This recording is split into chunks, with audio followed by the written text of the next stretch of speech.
ৰাজন ৰাজন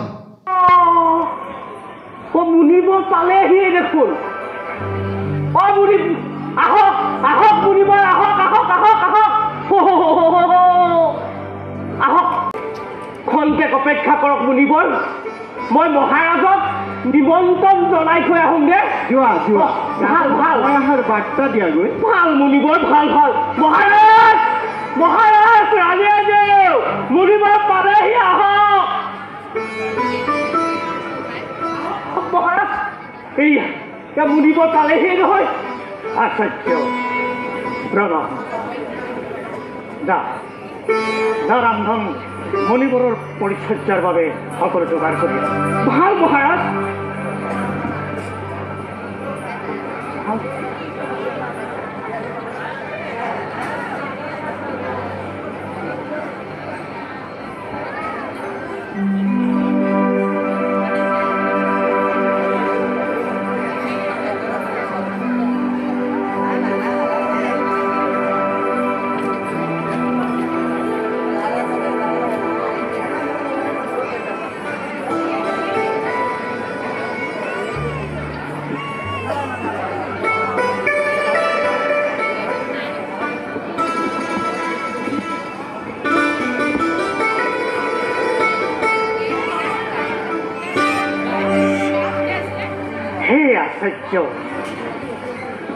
আপোনাৰ আগমনে পবিত্ৰ কৰিলে এই নন্দৰ গৃহ পবিত্ৰ কৰিলে এই গকুলপুৰ হে আচাৰ্য আমাৰ শত সহস্ৰ প্ৰণিপাতে কৰিব গ্ৰহণ চিৰঞ্জীৱী হওক ৰাজন আপোনাৰ আতিথ্যই আমাক সন্তুষ্ট কৰিলে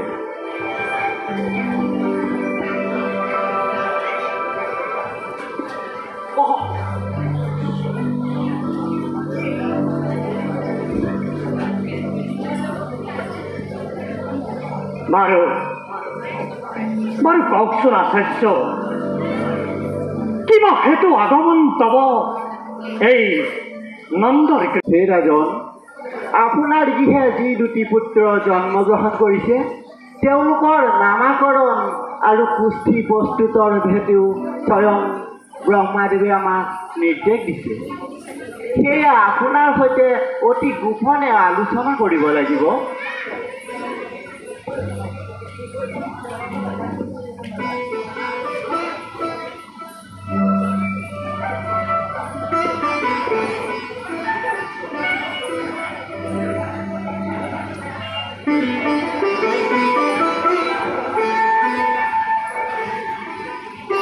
হে ৰাজন আমি কিছু মুহূৰ্তৰ বাবে ধ্যানত ব্ৰতী হওঁ আপুনি খন্তেক অপেক্ষা কৰক ভাল ভাল আচাৰ্য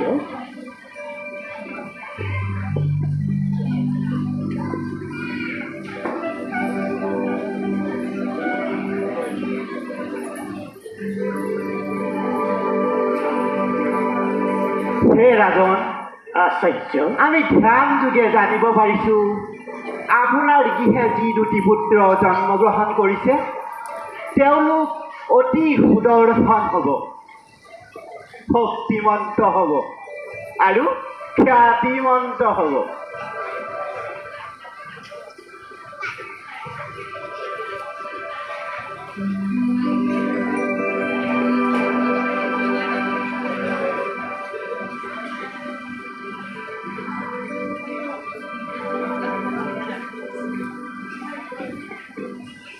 জনতাৰ কল্যাণৰ হকে স্বয়ং শ্ৰীহৰিয়ে আপোনাৰ গৃহত মনুষ্য ৰূপে অৱতাৰ হৈছে শ্ৰীহৰি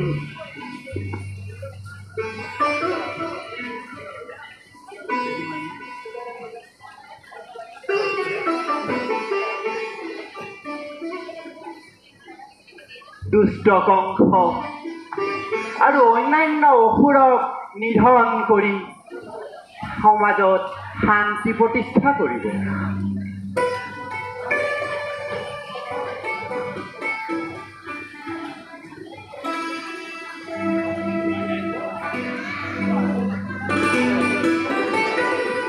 যশোদাতনয়ৰ নাম হ'ব শ্ৰীকৃষ্ণ।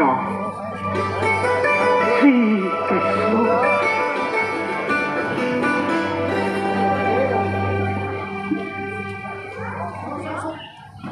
আৰু ৰোহিণীৰ পুত্ৰৰ নাম হ'ব বলোৰাম। বলোৰাম।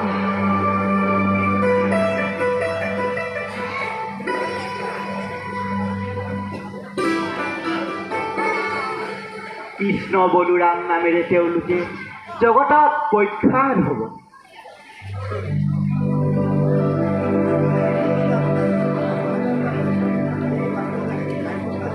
যুগে যুগে পৃথিৱীবাসীয়ে তেওঁলোকক পূজা কৰিব।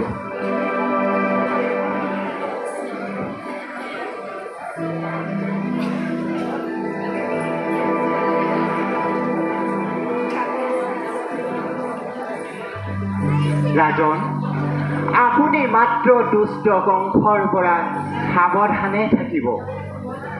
কেতিয়াও কোনো কথা বিচলিত নহ'ব ৰাজন। আচাৰ্য।